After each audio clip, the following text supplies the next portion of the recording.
मामा आप? शुक्र है खुदा का तुम्हें होश आ गया। मैं तो घबरा ही गई थी। हुआ क्या था ये सब कुछ? आहिस्ता बोले मामा, आहिस्ता, बाबा सुन लेंगे। बेटा तुम रास्ते में बेहोश पड़े हुए थे। वहां पे जो लोग खड़े हुए थे उसमें तुम्हारे बाबा को कोई जानने वाला था। उसने तुम्हारे मोबाइल से हमें कॉल किया और अदनान तुम्हें लेने के लिए गए थे, वही लेकर आए तुम्हें। अच्छा, तो बाबा को सब पता चल गया? अरे जब मुझे कुछ नहीं पता चला तो उनको क्या पता चलेगा? एक्चुअली मामा मैं बाइक पे जा रहा था, अचानक से मैं बेहोश हो गया। बाइक जाके वैन को टक्कर लगी और उसके बाद मुझे होश नहीं रहा। और ये सब कपड़े, ये सब क्या है? देखो बेटा, अब तो अपनी माँ से सच बोल दो। मैं जानती हूँ तुम उस लड़की से बहुत प्यार करते हो और बहुत चोटें खाई हैं तुमने उस लड़की के लिए, लेकिन बेटा अब अपनी चोटें खाने के बाद ना अब बैक ऑफ मत होना, वरना लोग यही बोलेंगे कि जो चीज आसानी से मिल जाती है ना उसकी कदर नहीं होती। मैं जानती हूँ तुम उस लड़की को बहुत प्यार करते हो और उसके बगैर नहीं रह सकते तुम। आपने बिल्कुल ठीक कहा, मैं उससे बहुत प्यार करता हूँ और हमेशा ही करता रहूंगा। अगर वो अपने भाई से बहुत प्यार करती है इसलिए मेरे साथ नहीं आई। तुम्हारे साथ ना आके ना उसने एक असली और नस्ली लड़की होने का सबूत दिया है। जो लड़की अपने भाई से इतना प्यार करती है, तुम सोचो वो तुमसे कितना प्यार करेगी। बेटा मुझे तुम्हारे इंतखाब पे फख्र है। बहुत अच्छी लड़की, बहुत समझदार लड़की है वो।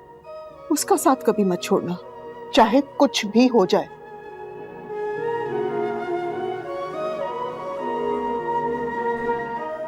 नहीं मामा,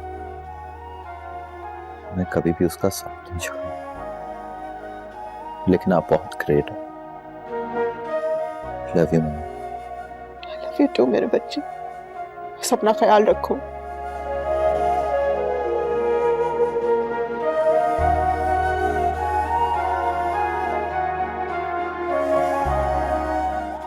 चलो सो जाओ, आराम करो।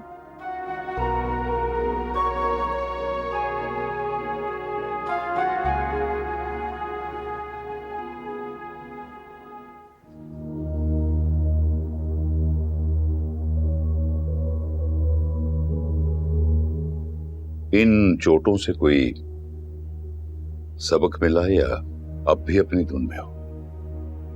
मामूली सी चोट है, कुछ नहीं हुआ। लेकिन रोग बहुत गहरा है। बरखुरदार, होश के नाखून लो, बहुत हो गया।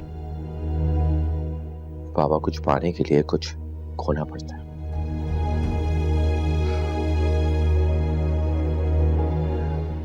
देखो फहद, अब तुम्हारी वो उम्र तो रही नहीं कि तुम्हारे कान पकड़कर तुम्हें समझाया जाए।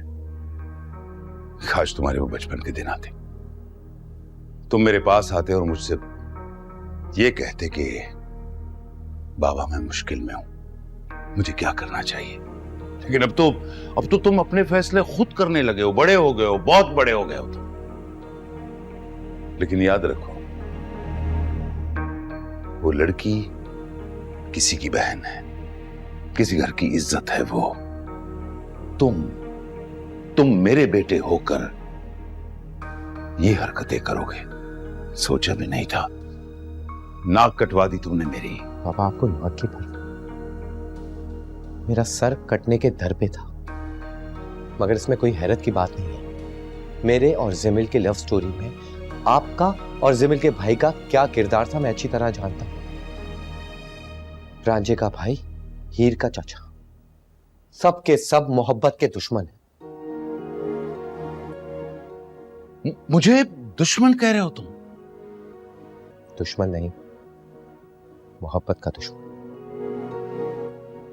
हंस लो, खुल के हंसो। हाँ हंसो, मैं हंस इसलिए रही हूँ कि आप अपना जमाना भूल गए क्या? 2 साल तक आप मेरे अब्बा के पीछे पड़े रहे थे मुझसे शादी करने के लिए। हो गई ना शादी, अब इसको भी मौका दे दीजिए। देखो, इस कोशिश में अगर इसे कुछ हो गया तो कौन लेगा ये जिम्मेदारी? प्यारा है मुझे, ये प्यार करता हूं मैं इससे। मोहब्बत का मामला है पापा, ऐसे नहीं जाने दूंगा।